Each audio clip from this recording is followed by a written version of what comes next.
Pensa bem, o que significa rezar de verdade? É sobre a posição do corpo, as palavras exatas que a gente fala? Ou será que é tudo sobre o que a gente sente por dentro? Essa pergunta parece super moderna, né? Mas a gente vai mergulhar agora numa discussão, e que discussão, que rolou há mais de 2000 anos. Tudo sobre o jeito certo de fazer um dos atos mais pessoais da fé. E tudo isso começa com essa frase aqui. Parece simples, né? Mas para os antigos sábios, essa linha foi o que deu início a um debate gigantesco. O que quer dizer exatamente quando te deitares e quando te levantares? É para levar ao pé da letra ou é uma figura de linguagem? A resposta para essa pergunta acabou criando duas visões completamente diferentes sobre o que é devoção de verdade. Então, para a gente entender essa história toda, vamos fazer o caminho que os próprios sábios fizeram. Primeiro, vamos pegar o básico. Que oração é essa, afinal? Depois, a gente mergulha de cabeça na grande polêmica da postura. Em seguida, vamos ainda mais fundo para a questão da intenção. Vamos ver como essas regras batem de frente com a vida real e, por fim, o que essa discussão tão antiga pode ensinar para a gente hoje. Bom, e onde é que acontece toda essa discussão? O palco é a recitação do Shema. Dá para pensar no Shema como se fosse a declaração de missão do judaísmo, sabe? É a afirmação de fé mais importante. Ela é recitada todo santo dia, de manhã e de noite. Então, o jeito certo de fazer isso não era um detalhezinho qualquer, era uma questão central. E olha só, um ponto super importante aqui. A nossa fonte, a Mishnah, não é um livro de orações. Na verdade, é um registro das discussões dos rabinos. É basicamente como se a gente tivesse um passe livre para os bastidores de um debate que durou séculos, com os maiores pensadores da época argumentando com toda a paixão sobre o jeito certo de cumprir a sua obrigação. Ok, e isso já leva a gente direto para o primeiro grande ringue de debate, a postura. Será que uma oração só vale se o corpo estiver na posição certa? A forma física importa tanto quanto as palavras que estão sendo ditas? Vamos ver.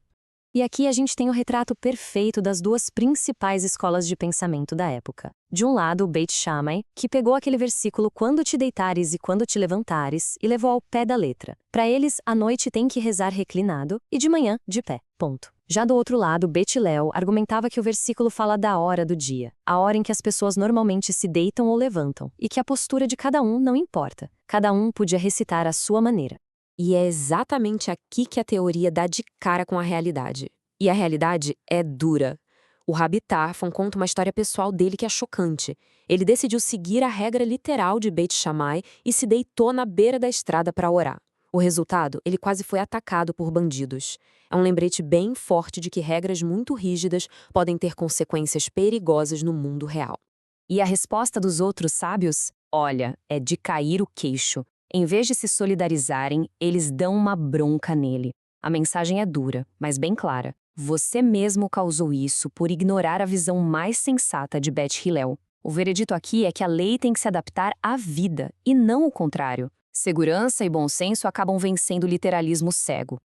Então, beleza. A visão de Beit Hillel ganhou. Fim de papo, né?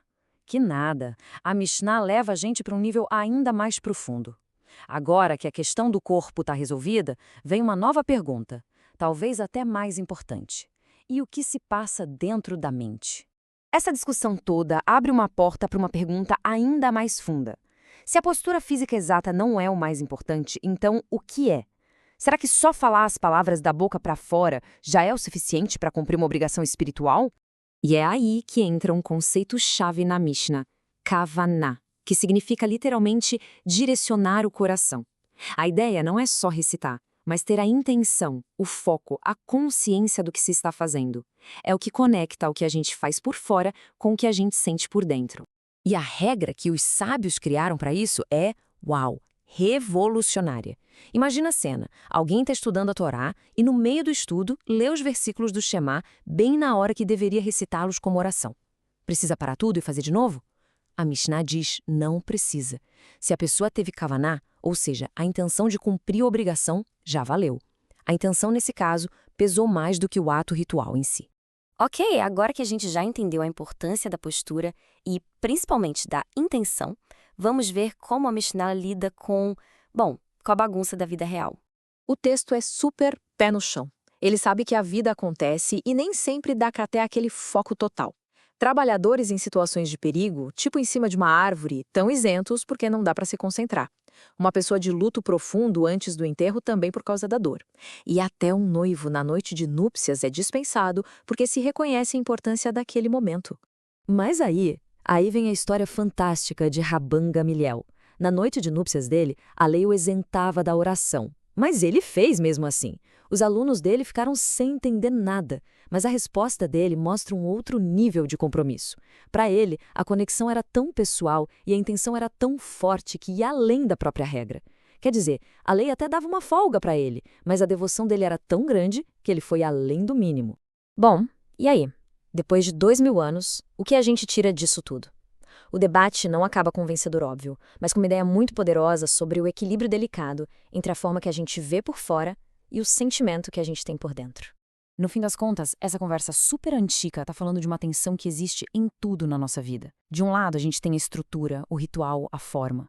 Do outro, a sinceridade, o foco, a intenção. E a genialidade da Mishnah é justamente não escolher um lado, mas sim mostrar que a gente precisa de um equilíbrio constante entre os dois. Isso tudo acaba deixando uma pergunta no ar para a gente pensar. Em qualquer prática, seja religiosa, profissional, pessoal, qual é o papel da estrutura? Quando é que as regras e as formas ajudam a gente a encontrar um significado mais profundo e quando, na verdade, elas viram uma gaiola que impede a gente de direcionar o coração de verdade?